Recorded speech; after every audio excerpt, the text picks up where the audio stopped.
नमस्कार आपका स्वागत है स्पॉटलाइट में और मैं हूं आपके साथ राजेश सिंह। कोविड की मार और उसके तुरंत बाद जियोपॉलिटिकल टेंशंस, दुनिया का हाल किसी से छिपा नहीं है। कई देश श्रीलंका जैसी बर्बादी की राह पर है, बैंक ब्याज दरों में बढ़ोतरी कर रहे हैं, महंगाई चरम पर है, जिसके चलते से दुनिया की इकोनॉमी अछूती नहीं है। अमेरिका जैसी इकोनॉमी की भी मंदी की आंधी छटने दिखने लगी है। क्या भारत पे इसका क्या असर होगा? क्या भारत बाकी देशों से बेहतर है? आज के स्पॉटलाइट में हम इसी मुद्दे पर चर्चा करेंगे। हमारे साथ कुछ खास मेहमान होंगे, लेकिन उससे पहले देखते हैं ये रिपोर्ट।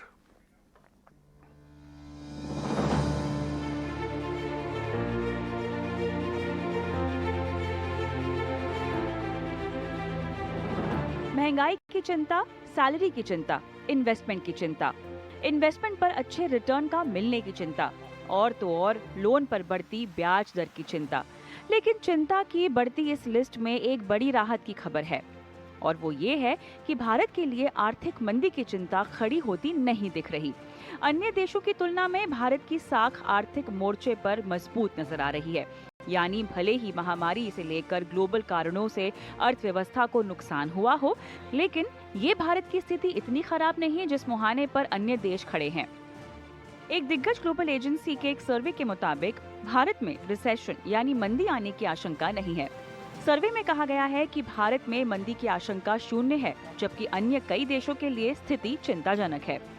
भारत के लिए ये एक बड़ी राहत की खबर है, क्योंकि मंदी की कोई भी भनक देश में निवेश से लेकर खर्च तक पर आंच ला सकती है। रिपोर्ट के मुताबिक आर्थिक संकट से जूझ रहे श्रीलंका में आर्थिक मंदी आने की संभावना 85% है।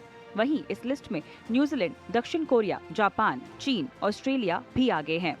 न्यूजीलैंड में मंदी की 33% आशंका है, दक्षिण कोरिया और जापान में 25%, जबकि चीन, हांगकांग, ऑस्ट्रेलिया, ताइवान और पाकिस्तान में 20%। एक और पड़ोसी मुल्कों के लिए आर्थिक मंदी की खतरे की घंटी बज रही है, तो वहीं भारत अपनी इन परिस्थितियों में मजबूत नजर आ रहा है। जिस रफ्तार से महंगाई बढ़ती है, अगर उस रफ्तार से आर्थिक ग्रोथ नजर नहीं आती या लोगों की आय नहीं बढ़ती, तो आर्थिक मंदी के काले बादल मंडराने लगते हैं।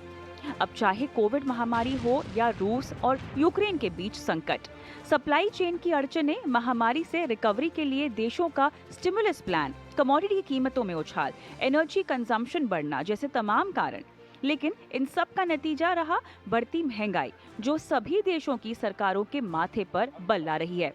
लेकिन महंगाई के मोर्चे पर भारत की स्थिति अन्य देशों के मुकाबले बेहतर है। जून में रिटेल महंगाई यानी सीपीआई 7.01% रही, यानी लगातार छठे महीने रिजर्व बैंक के तय दायरे से ज्यादा। थोक महंगाई, जिसे WPI कहा जाता है, वो भी जून में 15.18% रही। हालांकि इसमें लगातार हल्की नरमी आ रही है। अप्रैल में जहां ये 15.88% थी, वहीं मई में 15.38% पर आई थी। लेकिन महंगाई में अन्य देशों की हालत भी ढीली ही है। अमेरिका में महंगाई 4 दशकों की ऊंचाई पर है, तो वहीं यूरोप, यूके, टर्की, अर्जेंटीना जैसे देशों की स्थिति भी खराब ही है। भारत में महंगाई को काबू में लाने के लिए रिजर्व बैंक ने रेपो रेट में बढ़ोतरी की है।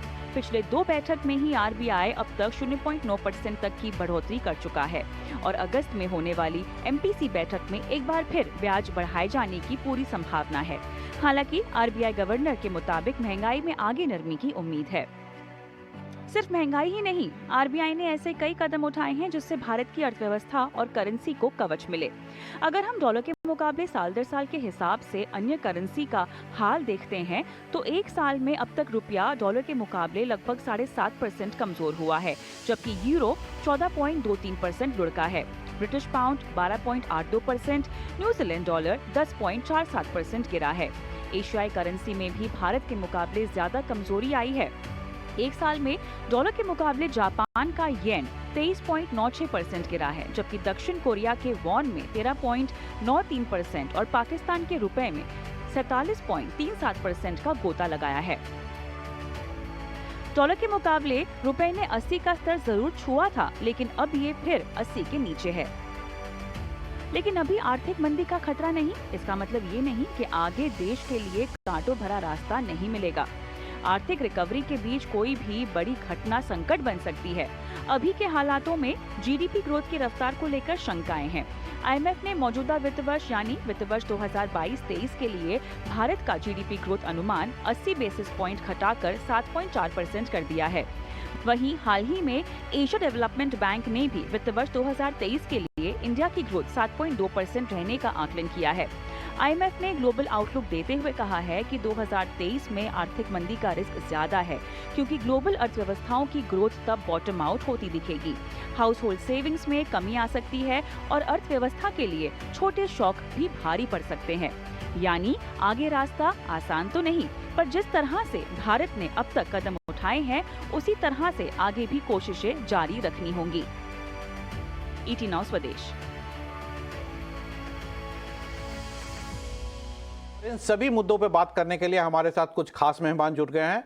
डॉक्टर डीके जोशी जो कि चीफ इकोनॉमिस्ट है क्रिसिल के, अनुराग सिंह जो कि मैनेजिंग पार्टनर है एनसेट कैपिटल से, वो शिकागो से हमारे साथ जुड़े हुए हैं, और गुरमीत चड्डा जो कि को फाउंडर एंड सीईओ हैं कंप्लीट सर्किल कंसल्टेंट्स के, वो भी जुड़े हुए हैं। सबसे पहले डीके जोशी सर आपके पास आना चाहेंगे। आपको क्या लगता है, जो कुछ एक लीडिंग एजेंसी की रिपोर्ट आई है, आईएमएफ की रिपोर्ट आई है, इन सबको देखते हुए क्या आपको लगता है कि भारत जो है वो बेहतर स्थिति में है अगर हम कंपेयर करें अदर डेवलप्ड नेशन से? इंडिया में जैसा कि अभी रिपोर्ट में आपने बताया था कि मंदी की आकांक्षा बिल्कुल ही नहीं है, और इंडिया वैसे भी यहाँ पे रिसेशन बहुत रेयरली आता है। जब ग्लोबल फाइनेंशियल क्राइसिस हुआ था, जब ग्लोबल ग्रोथ श्रिंक कर गई थी, उस समय भी इंडिया की ग्रोथ 3.7% थी, और जो कोविड के टाइम पे देखा वो एक ऑड इवेंट था। तो इस साल हमारा मानना तो यह है कि जीडीपी ग्रोथ 7.3% रहेगी उससे, और आईएमएफ ने भी अभी इसके आसपास ही नंबर अपना बदल के गिरा, जीडीपी ग्रोथ को गिरा के 7.4 पे ले आए। तो मोटे तौर पे India among the large economy सबसे ज्यादा तेजी से आगे बढ़ रहा है इस समय, और जहां तक ग्लोबल इकोनॉमी का सवाल है, उसका असर हमारे ऊपर धीरे धीरे और पड़ता हुआ दिखाई देगा। पर अभी फिलहाल जो हमारी स्थिति है वो काफी मजबूत है। फर्स्ट क्वार्टर में जीडीपी काफी मजबूत रहेगा। अभी आंकड़े अगस्त में निकल के आएंगे, तो मोटे तौर पे ये कहा जा सकता है कि जो भारत की ओवरऑल इकोनॉमिक कंडीशन है वो इस समय बहुत बेहतर तो मैं नहीं कहूंगा, पर मतलब कंपेयर टू अदर इकोनॉमीज काफी अच्छी है। बिल्कुल। अनुराग सिंह, हम आपके पास आना चाहेंगे। अगर आप अमेरिका से देख रहे हैं इस चीज को, तो क्या आप जोशी सर के बातों से एग्रीड हैं कि भारतीय इकोनॉमी जो है वो मंदी से सुरक्षित है? जी राजेश, नमस्कार आपको, सीनियर पैनल मेंबर्स को नमस्कार। देखिए राजेश, देखिए सुरक्षित इन द सेंस हमारा रिसेशन फियर्स तो नहीं है, क्योंकि रिसेशन तो तब होता है जब जीडीपी नेगेटिव में जाए, तो वहां से तो हम बहुत आगे चल रहे हैं। तो वो तो डेवलप्ड इकोनॉमीज का प्रिंसिपल रहता है, क्योंकि वो 1-2% पे ही ग्रो करते हैं, तो वो रिसेशन के लाइन के अराउंड ट्रेड करते रहते हैं। अब हमारी प्रोजेक्शन 7% है, उसको मैं उस हद तक नहीं मानता हूं। देखिए आईएमएफ और सबके प्रोजेक्शन जो है ये आफ्टर द इवेंट रहते हैं। ये कुछ ऐसे ही हैं जैसे कि इन्वेस्टमेंट बैंक्स कंपनीज के रिजल्ट आने के बाद स्टॉक को आधा कर देते हैं कि ओके अब हमारे प्रोजेक्शन किए हैं बिकॉज रिजल्ट आ गया, लेकिन रिजल्ट से पहले वो प्रोजेक्ट नहीं करते हैं। तो आई थिंक कुछ हद तक आईएमएफ के प्रोजेक्शंस भी आप देखें तो कंटिन्यूअसली इस साल में वो डाउन ट्रेड कर रहे हैं। उन्होंने पहले कुछ हमारा प्रोजेक्शन 8% के आसपास कहा था, वो 7.4% पे आ गए, राइट। 8.2% अप्रैल में कहा था, जबकि उस समय सारे रिस्क नोन थे। आई थिंक ये और नीचे आ सकता है राजेश। आई थिंक इस समय पे बिकॉज अब पहले 2 क्वार्टर्स देखें और अक्रॉस द कंट्रीज देखें, यूएस देखें, और यूएस तो पिछले 2 क्वार्टर से अब नेगेटिव ग्रोथ दिख ही रही है, लेकिन आईएमएफ फिर भी कह रहा है कि यूएस 2.3% पे ग्रो करेगा। तो आई थिंक नंबर्स को हमें थोड़ा पर्सपेक्टिव में देखना चाहिए, क्योंकि आईएमएफ कहता है कि हम इवेंट्स जो आज की तारीख में नोन है उसके बेसिस पे कह रहे हैं, कल कंडीशंस डिटेरियोरेट हो जाएंगी तो वो कम भी हो सकता है। मेरा अनुमान है, देखिए ये साल थोड़ा टफ है राजेश, मेरा अनुमान है कि, और ऐसा नहीं कि इसके पीछे बहुत एक्सटेंसिव कैलकुलेशंस हैं, बट द फैक्ट इज कि अगर यूएस इकोनॉमी 2 क्वार्टर से मंदी में है और अगले इस साल पॉजिटिव में आना मुश्किल दिख रहा है, तो फिर भारत भी उतनी तेजी से ग्रो नहीं कर सकता। तो रिलेटिव बेसिस पे मे भी हो सकता है हम इस नंबर से ड्रॉप हो जाएं और आईएमएफ नंबर्स को और रिवाइज कर दे, वो कोई अचंभे वाली बात नहीं है। बट ये है कि हाँ स्लो डाउन हो सकता है, बट फिर भी हम अगर 6% पे भी ग्रो कर जाते हैं तो I think it's a good achievement. Rajesh बिल्कुल आपने सही कहा, 6% का ग्रोथ शायद दुनिया की सबसे ज्यादा तेजी से बढ़ती हुई ग्रोथ होगी। गुरमीत चड्ढा, इनिशियल रिएक्शन हम आपका भी इसी सवाल पे लेना चाहेंगे। आपको क्या लगता है कि भारत की स्थिति अभी कैसी है? क्या यहाँ रिसेशन आने के चांसेज हैं या बिल्कुल ही नहीं है? देखिए, रिसेशन प्रूफ तो नहीं कहूंगा, बट हाँ भारत बहुत अच्छा कर रहा है। तो अगर आप IMF का भी रिपोर्ट देखें तो उन्होंने 7.4 का जीडीपी दर भारत को दिया है। हमारा अपना एस्टिमेट है 7.5 से 8% इस साल भी जीडीपी ग्रोथ रहेगा। नॉमिनल जो जीडीपी ग्रोथ है वो 12-13% रहेगा। और ये और इसके लिए हमें अगर आप बेसिक चीजों को देखिए, आप जीएसटी कलेक्शन देखिए, आप टैक्स पॉइंसी देखिए, आप number of E way bill देखिए, फ्रेट मूवमेंट देखिए, जितने आप हाई फ्रीक्वेंसी इंडिकेटर देखेंगे आपको देखिएगा इकोनॉमिक एक्टिविटी में थोड़ा सा सॉफ्टनेस जरूर हुई है कुछ पॉकेट्स में, बट ये अभी भी रिलेटिवली इंडिया का जो जीडीपी दर है वो बाकियों से काफी अच्छा करेगा। और ये थोड़ा सा आपको मार्केट में भी देखने को मिलेगा। अगर आप देखेंगे, अगर आप करेक्शन देखेंगे यूरोप में, यूएस में नैस्डैक 30% डाउन हुआ, निफ्टी अपने पीक से 15-16%। इनफैक्ट अगर आप अभी YTD देखेंगे, हमने 17,600 पे साल चालू किया था, हम अभी 17,100 पे, तो करीबन सिर्फ 2-3% का ही रह गया। तो वो रिलेटिव आउट परफॉर्मेंस जो है उसका आपको, और आउट परफॉर्मेंस सिर्फ ऊपर की तरफ नहीं होता है, नीचे की तरफ भी होता है, वो आपको बाजार में भी देखने को मिल रहा है। बिल्कुल आपने ठीक कहा। डीके जोशी सर, आपके पास आना चाहेंगे। हम आपसे ये समझ रहे हैं कि अगर रुपी जो है वो वीक हो रहा है, हालांकि इंटरनेशनल करेंसी बाकी के से कंपेयर करें तो बहुत ज़्यादा वीकनेस नहीं है यहाँ पे रुपी में, लगभग 7-7.5% हम वीक हुए हैं पिछले कुछ दिनों में।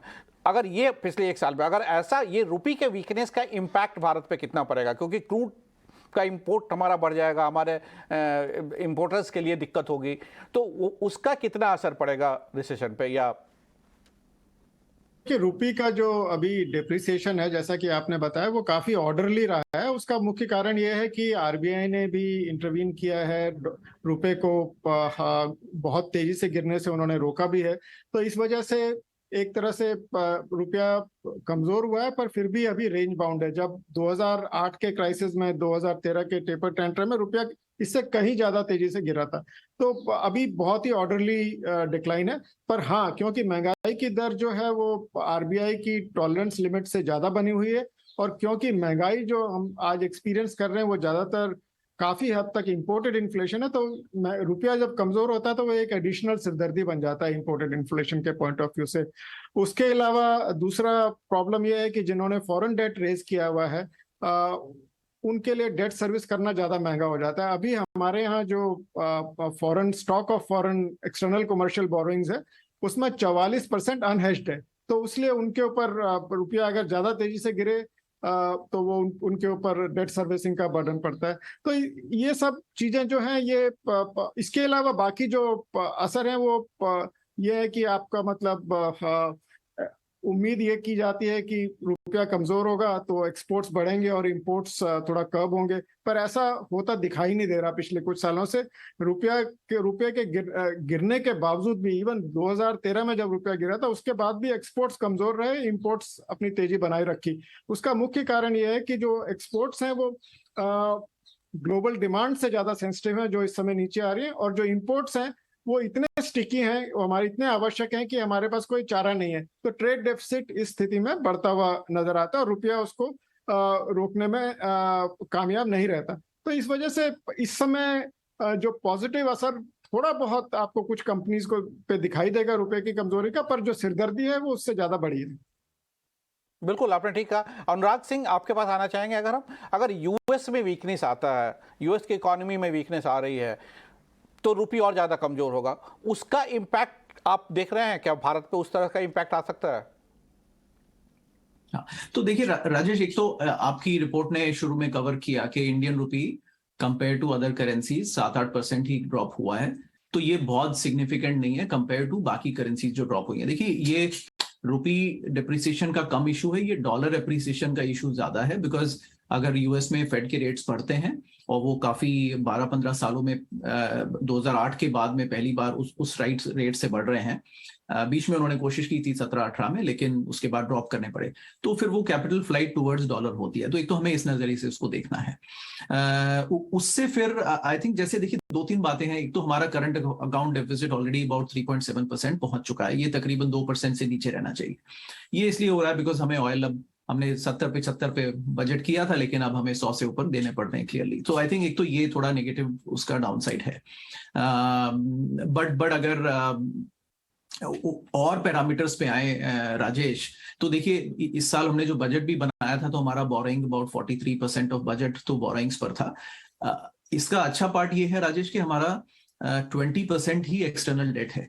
आरबीआई रिपोर्ट अगर देखें तो बाकी सब हमारा डोमेस्टिक डेट है। मोस्टली कंट्रीज जो प्रॉब्लम में आते हैं वो बिकॉज उनका एक्सटर्नल डेट डॉलर टर्म्स में ज्यादा होता है, वो इंडिया का बहुत कम है। तो इसलिए हम लोग काफी हद तक उससे कवर्ड हैं। उसके अलावा डेफिसिट सेंट्रल गवर्नमेंट का देखिए 6.5% है। गुरमीत ने बात की, जीएसटी कलेक्शंस बहुत अच्छे हो रहे हैं, तो टैक्स बॉयंसी मेरे ख्याल से दिख रही है, और टैक्स कलेक्शंस गवर्नमेंट के अनुमान से ज्यादा होने चाहिए, which means fiscal deficit government का जो ऑयल की वजह से थोड़ा बढ़ेगा वो वहां से मेकअप हो सकता है। तो कुल मिलाकर के सिचुएशन भारत के लिए बेहतर दिख रही है, चाहे रुपये डिप्रिशिएट करे, और थोड़ा और भी हो सकता है राजेश, इसमें कोई हैरानी की बात नहीं होनी चाहिए, क्योंकि हमारा इन्फ्लेशन तो तकरीबन ग्लोबल इकोनॉमीज के मुकाबले ज्यादा चलता है, तो 2 साल का डिप्रिसिएशन तो अकाउंटेड ही होता है हर साल। अब वो एक साथ हो जाए या ट्रेंचेस में हो जाए वो एक अलग बात है।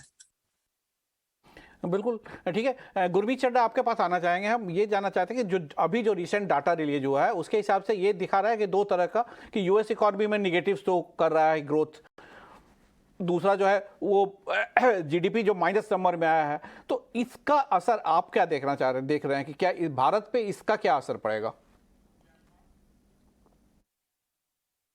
बहुत अच्छी बात बोली आपने। तो यूएस का अगर आप देखेंगे ना, तो उनका जो मैं ये मानता हूँ और मैं बिलीव करता हूँ कि जो यील्ड कर्व होता है, बॉन्ड मार्केट होता है, वो ज्यादा रैशनल होता है और वो लीड इंडिकेटर होता है। तो आपको याद होगा कि पिछले साल यूएस में यील्ड कर्व जो था इन्वर्ट हो गया था। मतलब मैं दर्शकों के लिए बता दूं, इन्वर्जन का मतलब है शॉर्ट टर्म यील्ड जो होती है लॉन्ग टर्म यील्ड से ज्यादा हो जाती है। तो अगर आप यूएस में अभी देखेंगे तो 2 साल का जो बॉन्ड है वो 3% पे है, और 10 ईयर बॉन्ड जो है वो 2.80 के आसपास है। तो इन्वर्जन है यील्ड कर्व में, और ये हमेशा लीड इंडिकेटर होता है। हमें अब डिबेट ये करना है कि यूएस में हार्ड लैंडिंग होगी कि सॉफ्ट लैंडिंग होगी। स्लो डाउन तो बहुत क्लियर है, जो कि नंबर जो आंकड़े आपको बता रहे हैं। दूसरा इसका एक है कि खाली इंटरेस्ट रेट यूएस में नहीं बढ़ा है, इनको अपना बैलेंस शीट भी रिड्यूस करना है फेड को। तो इनका बैलेंस शीट $9 ट्रिलियन हो गया था, और अभी इन्होंने जो जिसे हम क्वांटिटेटिव टाइटनिंग बोलते हैं, और अभी सिर्फ वो 0.5-0.6 ट्रिलियन डॉलर उन्होंने कॉन्ट्रैक्ट किया है। तो इसका एक हमें इम्पैक्ट देखना पड़ेगा। तो एक जो बाजार का डर है कि यूएस फेड जब रेट बढ़ाएगा और बैलेंस शीट कॉन्ट्रैक्ट करेगा या रिसेशन होता है, तो इसका बाकी यूरोपियन नेशंस और दूसरे देशों पे क्या प्रभाव पड़ेगा। कोई बैलेंस शीट इंपैक्ट नहीं आना चाहिए। तो वो एक मुझे लगता है हमें नजर रखने की जरूरत है। थोड़ा भी जल्दबाजी होगी कहना, बट अगर मैं यूएस मार्केट्स को बहुत टाइम से ट्रैक कर रहा हूँ, मुझे लगता है वहां पे सॉफ्ट लैंडिंग के चांसेस ज्यादा हैं हार्ड रिसेशन के उस पर। दूसरा, हमें चाइना को भी नहीं भूलना चाहिए। चाइना में आप देखिए पिछले 2-3 हफ्ते में एक तो इकोनॉमी थोड़ी ओपेक है, तो पूरा इंफॉर्मेशन ट्रांसपेरेंटली नहीं आता है, बट बहुत रियल एस्टेट डिफॉल्ट हुआ है वहां पे। काफी सारे बड़े डेवलपर्स ने डिफॉल्ट किया है। चाइना ने आज सुबह करीबन $150 बिलियन का लोन अप्रूव होने की बात चल रही है, तो वहाँ स्टॉल्ड प्रोजेक्ट्स हैं। तो एक तरीके का वहां पे हाउसिंग क्राइसिस है जो आपने यूएस में देखने को मिला था। तो अगर वर्ल्ड की 2 सबसे बड़ी इकोनॉमी, एक जो $22 ट्रिलियन की है, एक जो लगभग $13 ट्रिलियन की है, अगर इन दोनों में परेशानी आएगी तो थोड़ा सा इम्पैक्ट हर जगह पड़ेगा। तो इसको थोड़ा वॉच करने की जरूरत है। बट क्योंकि आप रिलेटिव आउट परफॉर्मर है, जहां तक मैं हिंदुस्तान की बात करूं, तो आपको इम्पैक्ट इस चीज का थोड़ा कम पड़ेगा। और जब थोड़ी भी चीजें ठीक होने लगेगी, ऑन द वे अप जिसे हम बोलते हैं, तो भारत ज्यादा बेहतर करेगा। हमने देखा पिछले 1 हफ्ते में जैसे ही डेटा थोड़ा सा सपोर्टिव आया, चाहे वो जीडीपी का डेटा हो, चाहे हमारी अपनी अर्निंग्स हो, चाहे थोड़ा सा बाजार को भी लग रहा है कि इन्फ्लेशन कम होने वाला है, हमने बाजार में भी उस तेजी को देखा। हमने करेंसी में भी उसका इम्पैक्ट देखा। अगर आज देखें आप 80 टच करने के बाद रुपी भी जो है वो लगभग 79.2 79.20 पैसा है। डीके जोशी सर, आपके पास हम आना चाहेंगे। आपने कहा कि आरबीआई इंटरवेन कर रहा है रुपये को रोकने का, फॉल रोकने के लिए, लेकिन आरबीआई के पास भी लीवे घटता जा रहा है। हमारा फॉरेक्स रिजर्व जो है वो 14 महीने के लो पे आ गया है। तो क्या आपको लगता है कि क्या इसके लिए और क्या एक्सेस लिया जाए, क्योंकि क्रूड इंपोर्ट को हम नहीं रोक सकते, वहाँ से हमारा फॉरेक्स बहुत ज़्यादा खर्च होगा, अगर और वो बढ़ता है प्राइसेस तो हमको इम्पैक्ट इंडिया पे होगा। देखिए, आपकी बात ठीक है। करंट आरबीआई सिर्फ इंटरवेंशन स्पॉट और फॉरवर्ड मार्केट में नहीं कर रहा, उसके अलावा और भी कदम ले रहा है। और ये हमने 2013 के currency crisis, mini currency crisis के दौरान भी देखा था कि एक मेजर से, मतलब अगर आप सिर्फ फॉरेन करेंसी रिजर्व्स को ही यूज करेंगे तो आप खत्म हो जाएंगे धीरे धीरे। तो इसलिए और कई कदम भी उठाए, जैसे कि वो कैपिटल अकाउंट को खोला है उन्होंने, और जो फॉरेन करेंसी डिपॉजिट्स हैं उनके लिए कुछ एग्जेम्पशंस दिए हैं, स्टैट्यूटरी रिजर्व रिक्वायरमेंट्स रिलैक्स किए हैं, और रेमिटेंसेस ताकि आसानी से आ सकें देश में, उसके लिए भी कदम उठाए। तो इन सब से क्या होगा कि धीरे धीरे सप्लाई ऑफ डॉलर्स जो है वो उसके लिए एक जरिया खुल जाता है बढ़ने का। और साथ साथ आई थिंक ये भी बात है, आरबीआई ने इंटरेस्ट रेट भी बढ़ाए हैं, तो इंटरेस्ट रेट जब बढ़ते हैं तो उससे भी थोड़ा जो कैपिटल आउटफ्लो है उस पर थोड़ा सा असर पड़ता है, क्योंकि जो इंटरेस्ट डिफरेंशियल है यूएस और इंडिया का वो नैरो हो रहा था, वो थोड़ा कम स्पीड से नैरो होगा। तो ये कदम तो आरबीआई ने उठाए। उसके साथ साथ सरकार ने गोल्ड इंपोर्ट्स पे, जो कि बहुत तेजी से बढ़ रहे थे, उन पे भी रोक लगाई। तो ये टेम्पररी मेजर्स कुछ हैं, और साथ में आरबीआई का इंटरवेंशन है। तो ये सब कुल मिला के ये इंश्योर कर रहे हैं कि रुपया जो है वो धीरे धीरे से गिरे। करेंसी की डायरेक्शन को कोई चेंज नहीं कर सकता है, वो फंडामेंटल्स के हिसाब से डिटरमिन होती है। पर जो वॉलेटिलिटी है उसको कंट्रोल करने के लिए फॉरेन एक्सचेंज रिजर्व्स एक तरह से इंश्योरेंस ही होता है, फॉरेक्स रिजर्व, वो अभी इकट्ठा किए थे और अब उनका इस्तेमाल किया जा रहा है। और उनका इस्तेमाल बड़ी समझदारी के साथ किया जा रहा है, ऐसा नहीं कि रेकलेसली स्पेंड किया जा रहा है। तो कुल मिला के ये काफी सारे मेजर्स जो लिए हैं ये इंश्योर कर रहे हैं कि रुपया धीरे धीरे कमजोर वीक हो। और दूसरी बात मैं ये भी कहना चाहूंगा कि क्राइसिस के टाइम पे रुपया कमजोर तो होता है, पर हमने पिछले 2 क्राइसिस में ये देखा है कि रुपया फिर उसके बाद जो ओवर शूटिंग होती है वो उसको करेक्ट भी करता है। तो हर बारी 2008 का क्राइसिस के बाद जब रुपया 14% गिरा था तो उस समय उसके बाद 1.5 साल तक अप्रिशिएट ही करता रहा। तो ये इस समय उसमें वॉलेटिलिटी मैनेज करने के लिए करेंसी को और कुछ और मेजर्स को लेने की बात है। और ओवरऑल आई थिंक रुपया फंडामेंटल्स के हिसाब से ही चलता है। बिल्कुल गुरमीत, हम आपके पास आना चाहेंगे क्योंकि करेंसी की बात हो रही है। तो हम ये मानते हैं कि भारत की करेंसी जो है दूसरे देशों के हिसाब से उतनी ज़्यादा नहीं गिरी है, लेकिन अब तो हम पर इसका इम्पैक्ट कम आता है, ये तो ठीक है। लेकिन मुझे आपसे एक बात ये पता करनी है कि अभी हम नियर अबाउट 80 के आसपास ट्रेंड कर रहे हैं, इसके कितने चांस हैं कि करेंसी और ज़्यादा वीक हो सकती है, या अगर रिसेशन आता है तो जो FIIs ने इंडिया में आना है क्या वो पैसा रुक जाएगा? जैसा आपने बोला कि मेरे हिसाब से रुपी अगेन बाकी करेंसी, अगर आप यूरो को देखें, येन को देखें, बाकी करेंसी को देखें, इंडिया में डिप्रिसिएशन जो है वो कम हुआ है। और आप अगर ये 5 साल का एवरेज देखेंगे तो लगभग 4% है। तो वो इन लाइन है विद लॉन्ग टर्म एवरेज। अभी लास्ट 2 महीने 3 महीने आपको थोड़ा सा शार्प दिखेगा। मुझे ये लगता है कि जब भी इकोनॉमी में रिस्क ऑफ होता है, जब भी हर जगह आपको लगता है कि स्लो डाउन आ रहा है, इंटरेस्ट रेट बढ़ने वाले हैं, और ये तो हमें 2 चीजों को ट्रैक करना है। एक तो यूएस का 10 ईयर बॉन्ड को ट्रैक करना है। अगर वो ज्यादा ऊपर जाता है, 3.25 3.5% क्रॉस करता है तो काफी पैसा वहां जाता है, इनफ्लोज होता है, इमर्जिंग मार्केट से पैसा निकलता है। अभी वो एक बार वापस आया है, तो मुझे लगता है कि नियर टर्म में शायद आपको थोड़ा सा स्टेबिलिटी देखने को मिलेगी। मैं करेंसी एक्सपर्ट नहीं हूँ, और इंडिया में पैसा अगर FIIs ने $50 बिलियन निकाला है तो हमें प्राइवेट इक्विटी के थ्रू पैसा आया भी। तो इतने विड्रॉल के बाद भी हम अभी भी 550 पौने 600 बिलियन के फॉरेन रिजर्व में है। तो मुझे शार्प डिप्रिसिएशन नहीं लगता है। और लॉन्ग रन में जो मैंने देखा है बाजार में, जो आपका इन्फ्लेशन है और यूएस का इन्फ्लेशन है, उसका जो रिलेटिव डिफरेंस होता है, वहाँ इन्फ्लेशन हमेशा 1-2% रहा है, अभी ज्यादा है वहाँ पे, और हमारा इन्फ्लेशन लगभग 5-6% रहा है, तो लॉन्ग टर्म एवरेज 4% की है। तो ये जो रिलेटिव डिफरेंस है इन्फ्लेशन का एंड प्रोडक्टिविटी गेन्स, इनका जो एडजस्टमेंट होता है वो करेंसी में देखने को मिलता है। मुझे ऐसा पर्सनली लगता है कि रुपी थोड़ा स्टेबल रहेगा एक उसके बाद, और डिपेंडिंग अपॉन कैसे यूएस में चीजें शेप अप करती हैं, इसका इम्पैक्ट पड़ेगा। तो डॉलर इंडेक्स और 10 ईयर यूएस बॉन्ड को बहुत क्लोजली ऑब्जर्व करिए। अगर वहां पे आपको शार्प स्पाइक मिलता है तो थोड़ा सा रुपये में वॉलेटिलिटी देखने को मिल सकता है। अनुराग सिंह, हम आपके पास आना चाहेंगे। ये हमने देखा कि पिछले 6 महीने में कमोडिटी और मेटल प्राइसेस, इनके प्राइसेस काफ़ी बढ़े और इसका इम्पैक्ट के चलते ये सारा कुछ हुआ। ये भी हमारा बोला जा रहा है कि रिसेशन अगर आएगा भी तो 2023 में आएगा। तो क्या लगता है आपको अगले 6 महीने या 10 महीने कैसे होने वाले हैं? वहां किस तरह की क्राइसिस हमें देखने को मिल सकती है? तो राजेश, आई विश के इतना प्रिसाइसली एक्सपर्ट्स प्रिडिक्ट कर पाते तो कोई भी रिसेशन में हम लोग सरप्राइज नहीं होते, लेकिन तकरीबन जैसा देखा गया है कि रिसेशंस जब भी आते हैं वो तकरीबन मार्केट्स को और इंडस्ट्री को सरप्राइज कर देते हैं। कई बार वो एक्सटर्नल शॉक की वजह से आते हैं, कई बार इकोनॉमी में रिसेशन काफी टाइम से ड्यू होता है। जैसे यूएस में भी कह रहे हैं कि 2010 के बाद से 8-10 के बाद से रिसेशन ड्यू था, लॉन्ग ओवर ड्यू था। कोविड को रिसेशन नहीं मानेंगे क्योंकि वो एक प्लान्ड लॉकडाउन था, लेकिन रिसेशन ड्यू था। और हर 10 साल में एक बार एक रिसेशन इकोनॉमी के लिए अच्छा भी होता है क्योंकि चीजें लेवल ऑफ हो जाती हैं। तो प्रिडिक्ट नहीं कर सकते, और जहां पर कंसेंसस रहता है तकरीबन फिर वहां पर ये व्यू भी आता है कि देखिए कंसेंसस है तो फिर वो नहीं होता। तो इवन अब सब लोग 2023 की बात कर रहे हैं, लग रहा है मुश्किल है 2023 पे होना क्योंकि कंसेंसस आ चुका है। लेकिन ये भी नहीं लग रहा कि इस साल भी अब 6 महीने जा चुके हैं, रिजल्ट्स कंपनीज के बहुत अच्छे आए हैं, रिसेशन अभी भी नहीं दिखा।